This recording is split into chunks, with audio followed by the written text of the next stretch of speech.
tentang learning analytics. Perkenalkan, saya Stephanie Putri. Saya Prini.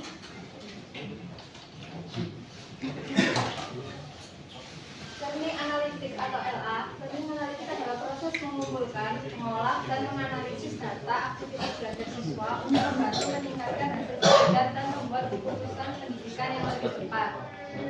Data yang biasanya tersembunyi dalam sistem pembelajaran seperti LMS, Learning Management System, digunakan untuk mendapatkan wawasan tentang bagaimana siswa belajar, di mana mereka mengalami kesulitan, dan bagaimana kita bisa membantu mereka belajar lebih baik. Manfaat learning analytics sendiri ada tiga, yaitu yang pertama untuk siswa, dapat memotivasi belajar dan meningkatkan cara pembelajaran sesuai kebutuhan siswa tersebut. Siswa juga dapat mendapatkan laporan kinerja secara real time.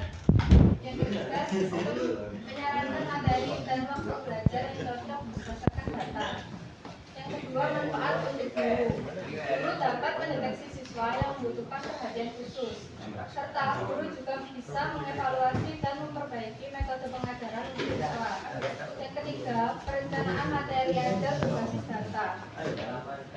Lalu selanjutnya untuk sekolah atau institusi. Yang pertama, dapat bermanfaat karena data membantu dalam menyesuaikan metode dan materi pengajaran. Yang kedua, data bisa digunakan untuk mengevaluasi efektivitas cara mengajar guru, dan guru bisa melihat perkembangan tiap siswa atau seluruh kelas. Selanjutnya, bagaimana ada diciptakan metode personalized customer experience di bidang pendidikan.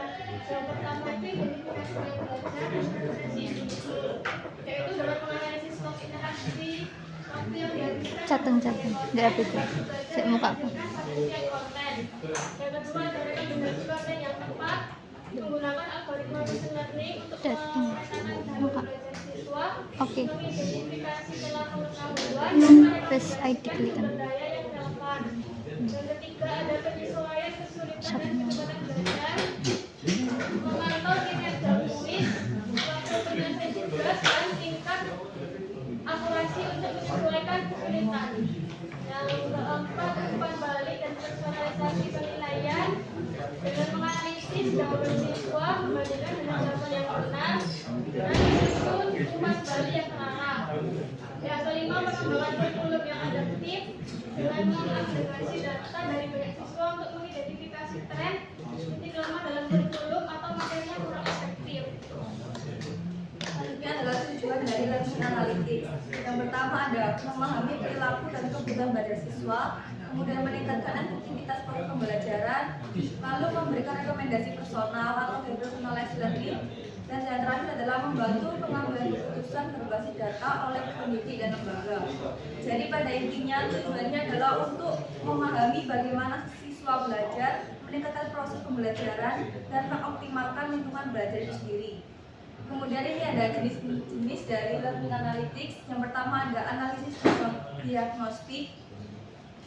Jadi analisis ini digunakan untuk memahami mengapa sesuatu terjadi dalam proses belajar. Misalnya, jika banyak siswa mendapat nilai rendah atau tidak menyelesaikan tugas, analisis ini akan membantu mencari tahu penyebabnya. Kemudian yang kedua ada analisis deskriptif. Jadi analisis ini merupakan jenis analisis data yang bertujuan untuk merangkum dan menyajikan informasi penting dari data pembelajaran yang sudah terkumpul. Dalam konteks learning analisis ini bisa mencakup hal-hal seperti jumlah peserta yang mengikuti kursus, habis itu ada juga persentase siswa yang berhasil menyelesaikan materi, serta nilai-nilai yang diperoleh dalam evaluasi. Kemudian yang ketiga ada analisis prediktif. Analisis prediktif ini merupakan proses menganalisis data yang sudah ada untuk memprediksi apa yang mungkin terjadi dalam proses belajar siswa di masa depan. Contohnya, dari data nilai tugas, angka siswa, dan juga waktu materi. Dengan informasi ini, pendidik bisa melakukan pencegahan lebih awal, seperti memberikan bimbingan tambahan atau saran belajar yang tepat. Kemudian yang terakhir ada analisis perspektif. Analisis ini digunakan untuk memberikan saran atau rekomendasi tentang apa yang sebaiknya dilakukan agar pembelajaran menjadi lebih efektif. Berbeda dengan analisis sebelumnya yang hanya menunjukkan apa yang terjadi atau mungkin terjadi, analisis ini fokus pada solusi. Misalnya, jika ada data yang menunjukkan siswa kesulitan memahami suatu materi, sistem bisa memberikan latihan tambahan yang sesuai dengan gaya belajar siswa tersebut. Selanjutnya, cara kerja lebih analitik. Yang pertama, pengumpulan data. Data dikumpulkan dari berbagai aktivitas pembelajaran. Kemudian, misalnya nilai ujian, keaktifan, pembelajaran online, yang berdasarkan belajar, atau bahkan materi apa yang sering dibuka atau dilewati. Yang kedua, visualisasi. Menentukan arti dan pola tersebut. Seperti apakah siswa kesulitan, apakah materi terlalu sulit, dan laporan untuk membantu pemahaman.